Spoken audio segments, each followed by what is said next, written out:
Doctor साद अली खान, समाचार राजनीति विज्ञान विभाग, राजकीय बांगड़ महाविद्यालय टीटवाना में कार्यरत। आज हम राजा राम मोहन राय के धार्मिक विचार और उसके सामाजिक विचारों का अध्ययन करेंगे। इससे पूर्व हमने आज के दिन ही हमने राजनीतिक विचारों का अध्ययन किया है। जिससे कि राजा राम मोहन राय के धार्मिक विचार उनके द्वारा संसार के विभिन्न धर्मों के तुलनात्मक अध्ययन तथा उन धर्मों की मान्यताओं के विवेकपूर्ण परीक्षण के द्वारा निर्धारित हुए थे। यही कारण है कि उनके धार्मिक विचारों में अनेक धर्मों जैसे हिंदुत्व, इस्लाम, ईसाईयत और व बौद्ध धर्म के विचारों का अद्भुत समन्वय दृष्टिगत होता है। अनेक अन्य धर्मों के प्रभाव के पश्चात भी यही कहा जा सकता है कि राजा राम मोहन राय के विचारों का मुख्य आधार भारतीय उपनिषदों में व्यक्त अद्वैतवाद है। अपने ग्रंथ तुहाफत उल मुहावदीन में उन्होंने टिप्पणी की कि एक सीमा तक मिथ्याचार निरपवाद सभी धर्मों में विद्यमान है।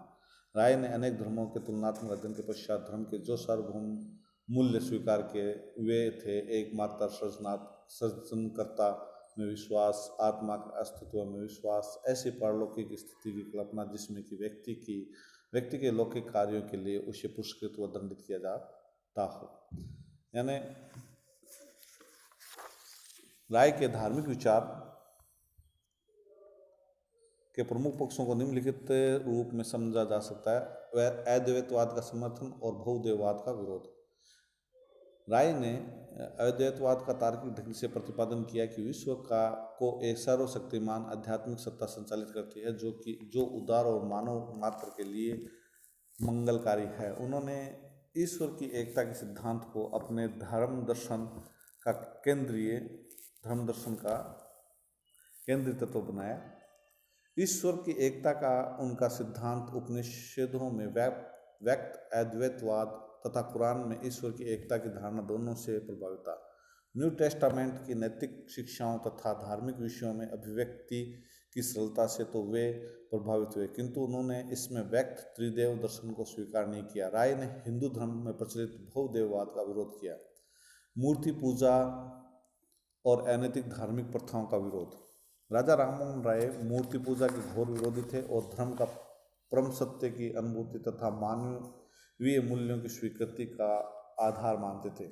उनके लिए एक धर्म एकांत आराधना का नहीं अपितु मानव की सच्ची सेवा का सार्थक माध्यम था। इसी कारण वे धर्म के नाम पर प्रचलित आडंबरों जैसे मूर्ति पूजा, बलि प्रथा आदि घोर विरोधी थे। वे धार्मिक मान्यताओं के विवेकपूर्ण परीक्षण के पक्षधर थे। उनका मत था कि हिंदू धर्म की मूल आस्था सत्ता के अद्वैत और उसके आध्यात्मिक स्वरूप में व्यक्त होती है, जिसमें मूर्ति पूजा के लिए कोई स्थान नहीं हो सकता। उनका मत था कि मूर्ति पूजा के कारण हिंदुओं में अनावश्यक कट्टरता और भेदभाव उत्पन्न हो गए हैं, जिनके कारण धार्मिक तनाव और टकराव भी उत्पन्न होते हैं। राय का दृढ़ मत था कि मूर्ति पूजा केवल अनुचित ही नहीं थी अपितु समस्त हिंदू शास्त्र भी मूर्ति पूजा की सम्मति नहीं देते। उन्होंने मूर्ति पूजा की भांति ही अवतारवाद का भी विरोध किया। बलि प्रथा को उन्होंने अनैतिक, मानवता विरोधी और घृणित माना तथा यह सिद्ध किया कि बलि प्रथा के पक्ष में ना तो कोई धार्मिक आधार था और ना उसका कोई तार्किक औचित्य था। अंधविश्वासों का विरोध। राय का मत था कि धार्मिक विश्वास जो मूल रूप में शाश्वत मूल्यों और सिद्धांतों पर आधारित थे, व्यवहार में उन अनेक प्रकार की विकृतियों का शिकार हो गए थे। उनकी यह मान्यता थी कि किसी भी धार्मिक विश्वास, परंपरा या मान्यता को केवल इस आधार पर स्वीकार कर लेना कि उसे पिछली पीढ़ियां स्वीकार करती आई हैं, स्वस्थ धार्मिक दृष्टिकोण नहीं है। उनका विश्वास था कि आत्मा की अनश्वरता व शाश्वतता धर्म का मूल तत्व था तथा आत्मा की साधना के मार्ग में विवेकहीन रूढ़ियों और अंधविश्वासों का पालन किसी भी प्रकार सहायक सिद्ध नहीं हो सकता था। राममोहन राय ने हिंदू धर्म में प्रचलित अनेक दोहरे मापदंडों के प्रचलन और पाखंडों पर तीखा प्रहार किया। उनका मत था कि ऐसे पाखंडों का प्रचलन ब्राह्मणों ने अपने स्वार्थों की पूर्ति के लिए किया। उन्होंने कहा, अनेक प्रबुद्ध ब्राह्मण मूर्ति पूजा की निरर्थकता और ईश्वर की आराधना की अन्य पवित्र पद्धतियों से भली भांति परिचित हैं। किंतु धार्मिक रीतियों, आयोजनों और मूर्ति पूजा से जुड़े हुए पर्वों में उन्हें अपना हित, सुविधा और सौभाग्य दृष्टिगत होता है और इसी कारण वे धर्म शास्त्रों के अपने ज्ञान को जन सामान्य से छिपा कर रखते हैं और अपनी पूरी शक्ति से निरर्थक परंपराओं और आडंबरों को प्रोत्साहित और प्रचलित करते हैं। शाश्वत मानववाद और धार्मिक सहिष्णुता का समर्थन किया। राजा राममोहन राय के लिए धर्म व्यक्तियों का एक दूसरे से पृथक करने वाला नहीं अपितु जोड़ने वाला तत्व था, क्योंकि उनके अनुसार अंततः सभी मानव एक ही ईश्वर की संतान थे। उन्होंने धर्म के शाश्वत मानवीय पक्ष को सबसे अधिक महत्वपूर्ण माना और यह स्वीकार किया कि धर्म मानव के जीवन को सार्थक बनाने का माध्यम है। वास्तव में अपने धार्मिक क्रियाकलाप में राजा राममोहन राय ने एक सार्वभौमिक धर्म का स्वप्न देखा था। राय के अनुसार एक धर्मनिष्ठ व्यक्ति दूसरे व्यक्ति के धार्मिक विश्वासों को ठेस पहुँचाने का प्रयत्न कर ही नहीं सकता। यह उनकी धार्मिक सहिष्णुता का ही परिचायक था कि वे समस्त धर्मों के अध्ययन तथा उनके विवेक सम्मत सिद्धांतों को स्वीकार करने के लिए तत्पर रहते थे। यह भी उनकी धार्मिक सहिष्णुता का ही एक पक्ष था कि वे ईसाई मिशनरियों द्वारा हिंदुओं के धर्म परिवर्तन के प्रयत्नों के समर्थक नहीं थे। उनकी मान्यता थी कि हिंदू धर्म का निर्वाह करते हुए भी ईसाईयत अथवा अन्य किसी भी धर्म के श्रेष्ठ आदर्शों की प्रशंसा और उनका व्यवहार में पालन किया जाना असंभव है। ऐसी स्थिति में धर्म परिवर्तन धार्मिक कट्टरता का ही प्रतीक माना जा सकता है।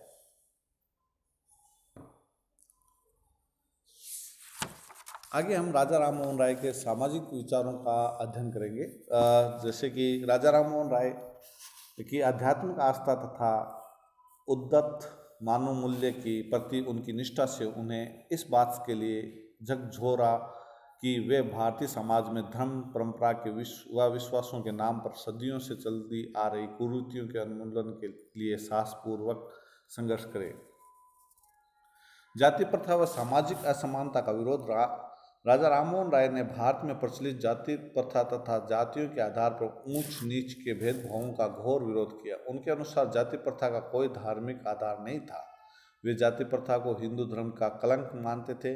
जाति प्रथा की समाप्ति के लिए उन्होंने अंतरजातीय विवाहों का समर्थन किया, सती प्रथा का विरोध और विधवाओं के पुनर्विवाह का समर्थन किया। राजा राममोहन राय ने यह माना कि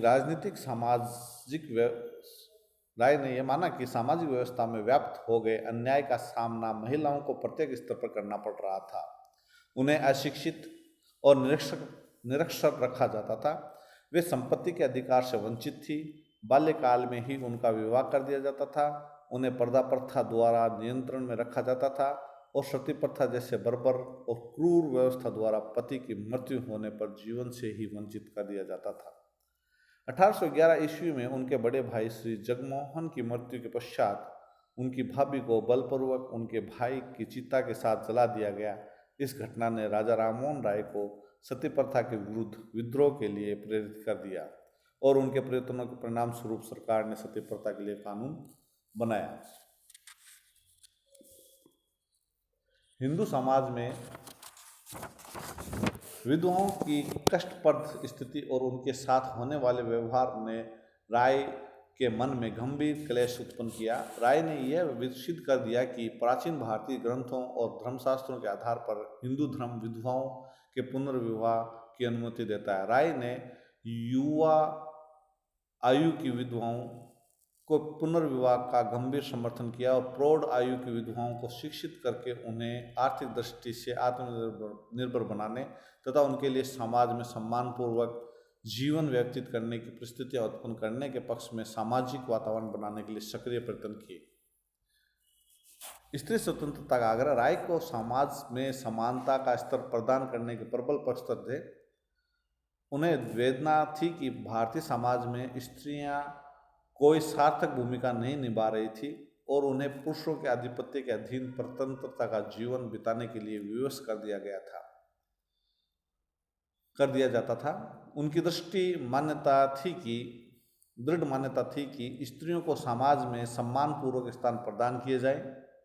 बिना देश का विकास और समाज का उत्थान असंभव है।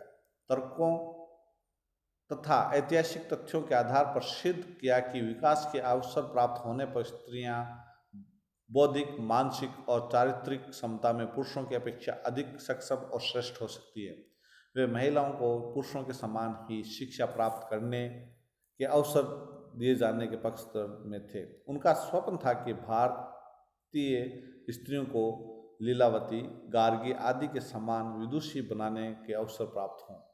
उन्होंने कालिदास की पत्नी विद्योतम का उदाहरण देकर यह सिद्ध किया कि कालिदास अपनी विदुषी पत्नी की विद्वता से तिरस्कृत होकर ही विद्वता और कीर्ति अर्जित करने के लिए प्रेरित हुए थे।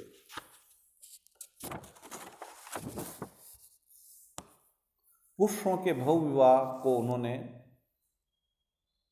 स्त्रियों के प्रति गंभीर सामाजिक अन्याय की संज्ञा दी और ऐसे कानूनी प्रावधान किए जाने की मांग की कि कोई भी पुरुष पहली पत्नी के जीवित रहते दूसरा विवाह नहीं कर सके।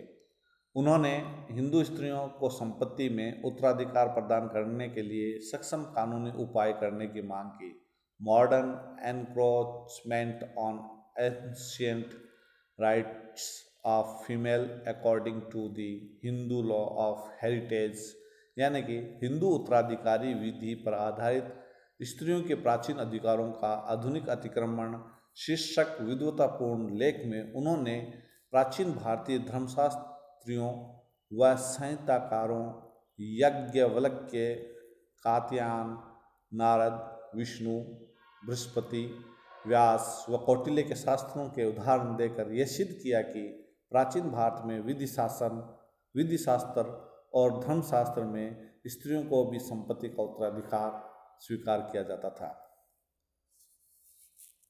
रूढ़िवादी और संकीर्णता का घोर विरोधी थे। राय ने सामाजिक दर्शन में रूढ़िवादिता और अंधविश्वास का घोर विरोध व्यक्त किया। वे प्रत्येक परंपरा और परिपाटी का विवेक सम्मत मूल्यांकन करके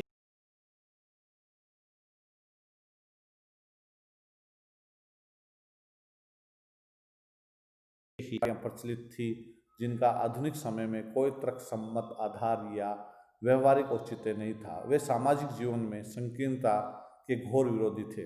उनका मत था कि भारतीयों को दूसरी सामाजिक पद्धतियों से अच्छी बातें और श्रेष्ठ मूल्य ग्रहण करने में उदार और खुला दृष्टिकोण अपनाना चाहिए। आधुनिक दृष्टिकोण और उदार मूल्य के प्रति राजा राममोहन राय के आग्रह की प्रशंसा करते हुए रविंद्रनाथ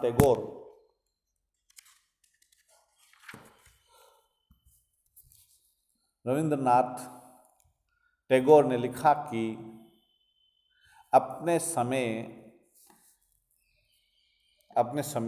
में मनमोहन राय अकेले ऐसे व्यक्ति थे जिन्होंने आधुनिक युग के महत्व को पूरी तरह पहचाना था। उन्होंने ये जाना कि मानव सभ्यता का आदर्श एकांत स्वतंत्रता में नहीं अपितु लोगों और राष्ट्रों के मध्य भाईचारे और पारस्परिक निर्भरता में निहित था। उनका प्रयत्न लोगों में ऐसी पूर्ण चेतना विकसित करना था ताकि वे स्वयं के सांस्कृतिक व्यक्तित्व के प्रति सचेत रहते हुए अपनी सभ्यता और श्रेष्ठ बातों को समझ सकें और साथ ही वे सौहार्दपूर्ण सहयोग की भावना से दूसरी सभ्यताओं की श्रेष्ठ बातों को अपनाने के लिए भी तत्पर रह सके। आगे इसी अध्याय में हम उनके राजा राममोहन राय के शैक्षणिक विचारों, उनका योगदान और आर्थिक विचारों का अध्ययन करेंगे। धन्यवाद।